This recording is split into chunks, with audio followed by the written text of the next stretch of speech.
Top quality और consistent performance के लिए सिर्फ सिल्वर पंप्स, नाम याद रखना। और इस बीच आपको बता दें कि उत्तराखंड के रुद्रपुर में उत्तराखंड निवेश उत्सव 2025 चल रहा है। अमित शाह संबोधित कर रहे हैं। कर दिया कि साहब 3,56,000 करोड़ का इन्वेस्टमेंट हो के एमओयू आए।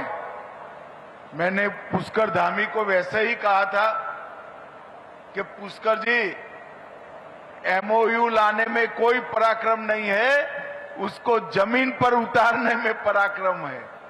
और आज मैं पूरे उत्तराखंड की जनता के प्रतिनिधि के रूप में पुष्कर सिंह और उनकी टीम को बहुत बहुत साधुवाद देना चाहता हूं, क्योंकि आज 1 लाख करोड़ का इन्वेस्टमेंट ये जमीनी सच्चाई बन गया।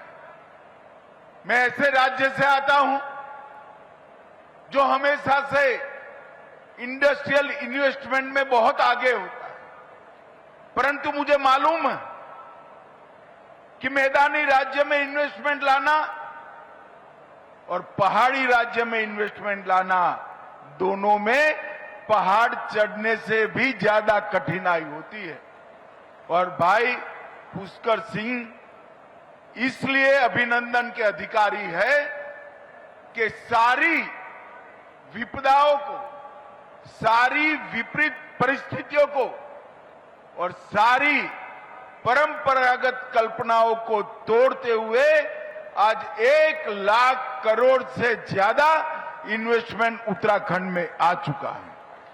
ये बहुत बड़ी बात है। और आज यहां पर 1 लाख करोड़ के इन्वेस्टमेंट के साथ साथ 81,000 से ज्यादा रोजगारी का सृजन हुआ है और इनकी एंसिलरी इंडस्ट्री से लगभग 2.5 लाख के आसपास नई रोजगारी का सृजन होने का संभावना पड़ा है।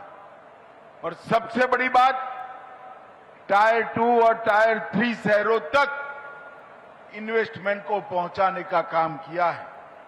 उन्होंने औद्योगिक विकास और पर्यावरण, ये दोनों के बीच में संतुलन भी स्थापित किया है।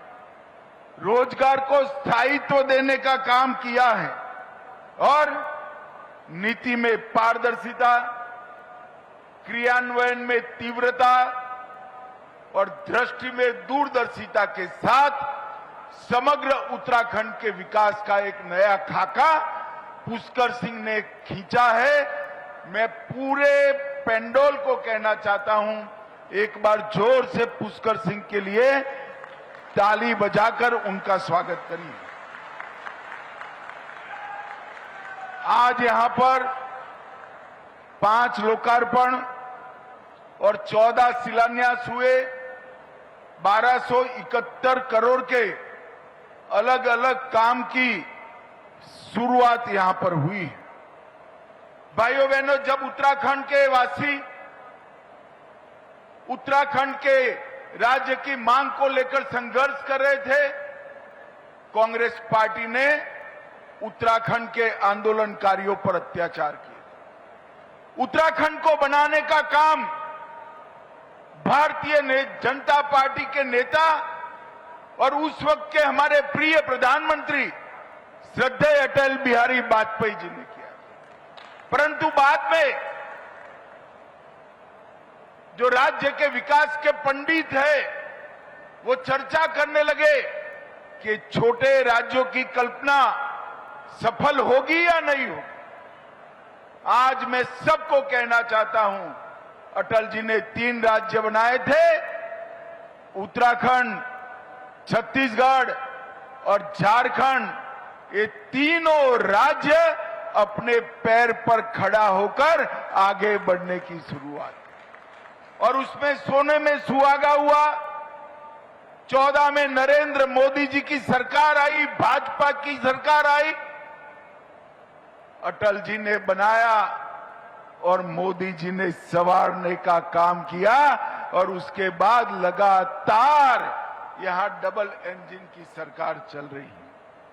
मोदी जी ने विकास का जो पूरे देश के अंदर एक खाका खींचा, इंफ्रास्ट्रक्चर का विकास हो, एजुकेशन पॉलिसी में स्पष्टता लानी हो, देश की औद्योगिक विकास की नींव डालनी हो, अर्थतंत्र को आगे बढ़ाना हो, हर क्षेत्र में मोदी जी ने कई रिकॉर्ड बनाए।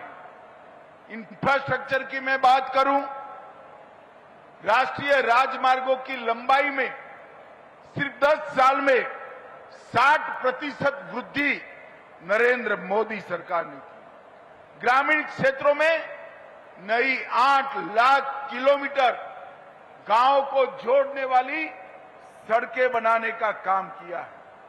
333 जिलों में सुविधाजनक वंदे भारत ट्रेन पहुंची। 45,000 किलोमीटर का रेलवे कई लाइनों का विद्युतीकरण हुआ।